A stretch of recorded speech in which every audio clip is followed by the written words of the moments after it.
Guys હવે પડી જશે હવારે કિંજલ ને બનાવશું જમવાનું ચંગલ આપ કિંજલ નો લેવા આવશે નહીં નેકળી જાય અહીંયા. નેકળી જો મહેમાન તાણે. હવે જલ્દી ઝટપટ કરો તા હજી બન્યું નહીં જે ચાકુ એટલું મોટું અને તે કપાતું ને. તો ગાઈસ કિંજલ નો વાણ છે કિંજલ હાથે ખાવાનું બનાવો ચંગલ વાત તો ઘેર પડી જાડી મમ્મી પર કાવેસુ પણ હું કરું છું એટલે આજ કરું કિંજલ બંધ બે જણનો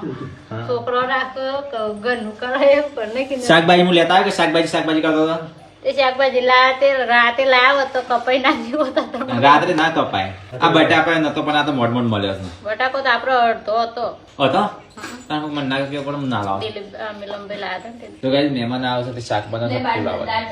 બીજું તો આપણે હારું દાળના ને હરગાવજો એટલે શાકે ઉપર ગેસ ઉપર વગાડી ને બાર મિલ લે સુલાવ બીજું આપણે હારું બનાવવાનું નહીં તે બાદ તો ખાલી ભાત એકલા મૂકી દેજો. ભાત મને ના આવડતા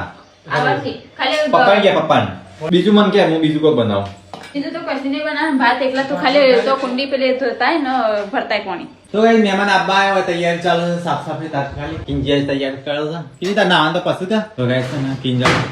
નો આ ઓણું આવે છે એ બધી તૈયારી કરો છે આવું ભાત મેલો છે તો ગાઈસ રાઈસ તો થઈ ગયા કિંજલ કાઢ દઉં ડાયરેક્ટ અલી પકડ તો ફાવે એવું નહીં કે લાઈ જાવ ઓમ આમ તરફ પા દેજો બધું પાણી તરફ કરી દેવાનું જો લપસી પડે એવું છે આ તો તૂટેલો હાથ હોય નહીં ચાલશે ભય ના પડે બસ કરી દે ખાવાનું બનાવીને ભય પડી ખબર છે તય પાડી તું એક વખત મહેમાન આવેલા ગાઈસ અને પપ્પાએ ખાવાનું બનાવેલું તે બધું એમને ઢોળી નાખી દઉં હા ફણસી ફાગી દીધી કે હાથ ફાગી ગયા હતા તો ગાઈસ મહેમાન માટે લાયા હતા ખમણ અને ટુકડો લાયા હતા કરીશ નહીં મહેમાનને આપી દઈએ જમવા ખમણ ઢોકળા કઢી અને બીજું હોય કે નહીં ખાવાનું ખાંડ દાળ ભાત શાક રોટલી બીજું કઈ નહીં બીજું કશું નહીં. જી ગોળે આવજો પાછો